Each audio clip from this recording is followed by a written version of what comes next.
续来到苗栗的头屋，一个59岁男子疑似情绪失控，手拿2支刀，伫个街路顶乌白灰，佮大声来喊休，随机来攻击到过路人。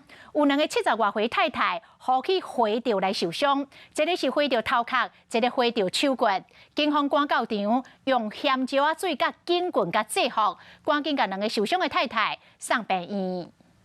穿乌衫的查甫人倒手，佮有正手拢举一支刀仔，情绪真激动。伫车路直直乌白灰，佮有呛声。追员警手提警棍，佮有辣椒水对查甫人的面喷，所来用警棍甲查甫人手中的刀仔拍掉。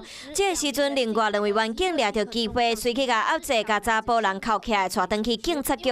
因为这位59岁姓李的查甫人，在后下晡2点外，伫苗栗县头屋乡西潭村举2支刀仔，伫路仔乌白灰，随机攻击民众，造成2位负责人着伤。邻居在那边休息啊，遭砍啊。70岁姓陈的负责人头壳着伤，救护人员第一时间到场，赶紧甲扛起哩2架送去哩救护车。另外一位71岁姓杨的负责人手着伤，加在2个人送病院了后，意识拢真清楚，无生命危险。优势警力赶抵现场，先喷辣椒水造成犯嫌不适，再使用警棍将手中2把菜刀击落。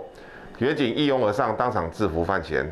警方调查，这2位受伤的负责人含枪判无冤仇，姓李的查甫人随机共攻击，造成附近的居民真惊慌。犯案动机到底是啥？警方也在调查，嘛将依照杀人未遂、伤害、恐吓公众罪嫌上办。 Hello， 大家好，我是品轩。想要跟我一起品味生活中的大小事吗？一定要赶快打开华视的 YouTube 频道，按赞、订阅，并且开启小铃铛哦。